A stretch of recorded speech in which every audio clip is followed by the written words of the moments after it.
Bismillahirrahmanirrahim.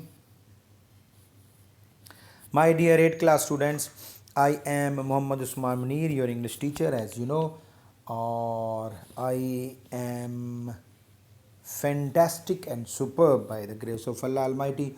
I hope so. You will be sailing in the same boat and you will be enjoying your health while staying at homes. God bless you ever.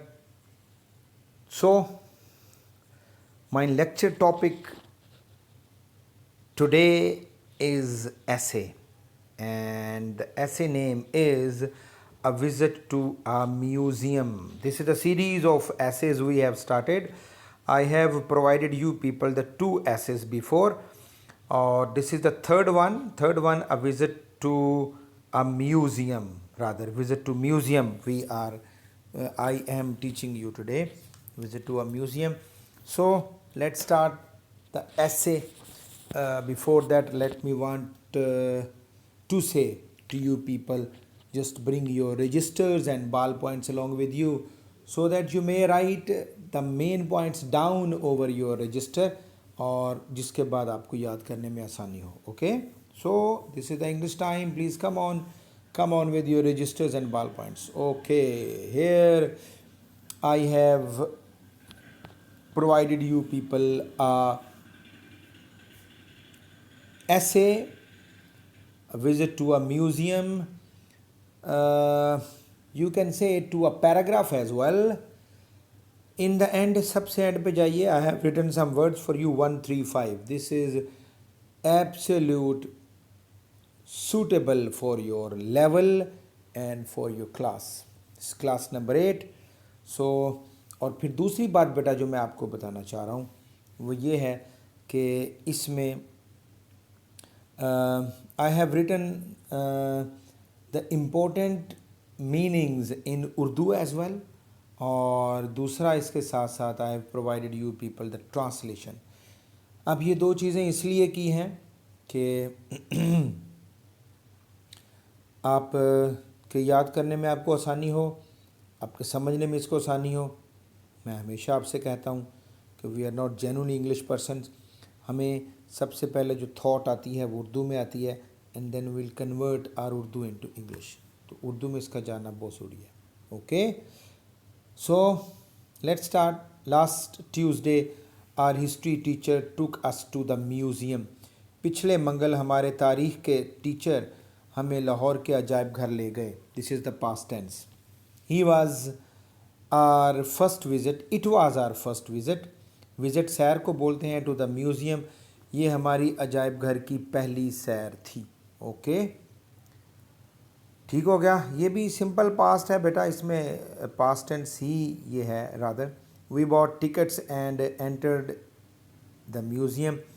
Entered बच्चों this is the form of the verb और ये second form इस्तेमाल हुई है यहाँ पर.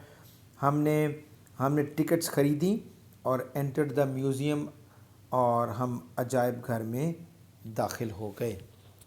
ठीक हो गया बेटा, अजायब घर में दाखिल हो गए. अच्छा जी, यहाँ पे बेटा एक वर्ब जो आ रहा है बॉट है, दूसरा वर्ब एंटर्ड है. Both second form, so simple is that past indefinite. At first we saw a big hall where ancient swords, daggers, garments, utensils, ornaments, coins और bows and arrows were on display. ये सारे के सारे words हैं and I have given you people the meanings as well. At first, पहले हमने एक बड़ा हॉल देखा. We saw a big hall. सा आ गया बेटा, second form big hall. Where ancient swords, ancient बच्चों कदीम पुरानी. swords का मतलब तलवारें देखी. daggers खंजर देखे. garments मलबूसात. utensils बर्तनों को कहते हैं. ornaments जेवरात को कहते हैं. coins सिक्के. और bows and arrows were on display. और तीर और कमानों की नुमाइश देखी. वहाँ पे तीर और कमान जो थे उनकी नुमाइश की गई थी, उनको डिस्प्ले किया गया था. So we saw each and everything over there. This is all in past tense. ठीक हो गया बेटा. और जितने भी मुश्किल वर्ड्स हैं, इसका गारमेंट्स है, यूटेंसिल्स है, ऑर्नामेंट्स है, कॉइन्स हैं, बोज हैं, एरोज हैं, I have provided you people the meanings in Urdu. We observed all these things with keen interest. हमने इन सब चीज़ों का गहरी दिलचस्पी से मुशाहिदा किया. ऑब्जर्व्ड होता है बेटा मुशाहिदा किया, और कीन इंटरेस्ट होता है गहरी दिलचस्पी. ठीक हो गया बच्चों. कीन और इंटरेस्ट ये एडजेक्टिव और नाउन बन जाएगा. और observe this is the verb and the second form of the verb, so past indefinite. So I am clearing you all your tense, your grammar, your meanings, your translation, everything. अब याद करना आपका काम है. Our history teacher gave us interesting and useful information about them. हमारे तारीख़ के उस्ताद ने इन सब के बारे में हमें दिलचस्प और मुफीद मालूमात दी. इंटरेस्टिंग के सामने दिलचस्प लिख दिया मैंने, और यूज़फुल का मतलब होता है मुफीद, और useful information adjective and noun. Information noun, information मालूमात. He took us round the different sections of the museum. वो हमें अजायब घर के मुख्तलिफ़ हिस्सों में ले गए. सेक्शंस का मतलब हिस्से. We saw paintings and clay models of the ancient craftsmanship. हमने मुसव्वरी और कदीम हुनरमंदी के मिट्टी के नमूने देखे. एंशंट का मतलब कदीम, मैंने आपको पहले भी बताया ऊपर भी. और क्राफ्ट्समैनशिप हुनरमंदी. और मॉडल्स होगा बच्चे नमूने, और क्ले मॉडल्स हो जाएगा मट्टी के नमूने. ठीक हो गया बेटे. और this is all written in past indefinite tense. The big statue of Queen Victoria looked very awesome, and manuscripts of the holy Quran interested us very much. मलका विक्टोरिया का बहुत बड़ा मुजस्मा बहुत बारोब दिखाई देता था. लुक्ड वेरी ऑसम, लुक्ड नज़र आता था. ऑसम का मतलब बारोब नज़र आता था. और कुरान पाक के कदीम मुसव्वदात हमारे लिए बहुत दिलचस्प थे. एंड द मैन्युस्क्रिप्ट्स होता है मुसव्वदात. ओल्ड मैन्युस्क्रिप्ट्स, कदीम मुसव्वदात, कुरान मजीद के कदीम मुसव्वदात हमारे लिए बहुत दिलचस्प थे. इंटरेस्टेड अस वेरी मच, यानी उन्होंने हमारी दिलचस्पी ली या हमारे लिए बहुत दिलचस्प थे, एक ही बात है. And this is also past indefinite, this is also past tense. Clear. We spend 3 hours in the museum. Spend बेटा फॉर्म है और वर्ब है, और ये सेकंड फॉर्म है पास्ट इंडेफिनिट. हमने अजायब घर में 3 घंटे गुजारे. And learned many things about ancient nations, और कदीम अक़वाम के बारे में बहुत सारी बातें जानी. लर्नड का मतलब होता है जानना, और ये यहाँ पर हो जाएगा जानी, चूँकि पास्ट टेंस में चला गया. और नेशंस का मतलब अक़वाम. Our visit to the museum was very interesting and informative.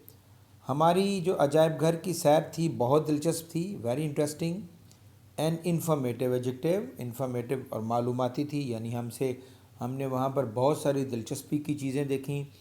और we got a very information over there, और हमने वहाँ पर काफ़ी मालूमात भी हासिल की. इन द आफ्टरनून, दोपहर में, we returned home tired but happy. Tired यहाँ पे वर्ब आया हुआ बच्चे. टायर्ड. सपहर को, आफ्टरनून सपहर को कहते हैं. सपहर को हम खुशी से घर लौट आए, बट टायर्ड, लेकिन हम थके हुए भी ज़रूर थे. ज़ाहिर है हम थके हुए इसलिए थे कि we visited a lot sections of the museum, और फिर हमने वहाँ पर सारी सैर की. So that was a tiring visit, but we were very happy because it was informative as well. So my dear students, I have taught you your paragraph number 3, visit to a museum. आप इसको paragraph में भी लिख सकते हैं और आप इसको ऐसे में भी लिख सकते हैं. This is a technique, later on I will tell you. So यहाँ पे कहते हैं पैराग्राफ नंबर 3, ऐसे भी कह सकते हैं, आप इसको ऐसे बनाना चाहें तो आप इसको 2 to 3 पैराग्राफ्स में लिख दें, दैट विल बी योर ऐसे. So here the paragraph number 3, museum. और इसका मैंने I taught you its translation, I have given you its meaning as well, and I have told you some important points of grammar and tenses as well. So I have cleared each and everything just to make you people easier, ताकि आप याद कर सकें. Here you have the home assignment, understand and write the concept. सबसे पहले तो इसको concept को समझें एंड देन लिखें, और लिखने के बाद learn and practice with its meanings. जितने मीनिंग्स मैंने बताए हैं वो मीनिंग्स आपने याद करने हैं, और फिर इसको बेटा आपने लिख लेना है. लिखने के बाद आपने यहाँ से दोबारा रीचेक करना है. तो चेकिंग के बाद जो मिस्टेक्स निकलती हैं उनकी प्रैक्टिस दोबारा से कर लेनी है. That will be the most important way of learning your material. So practice practice and practice. Thank you. In the and I want you people, thank you very much for being with me. Stay blessed and do whatever we are telling you. Khuda Hafiz till next video.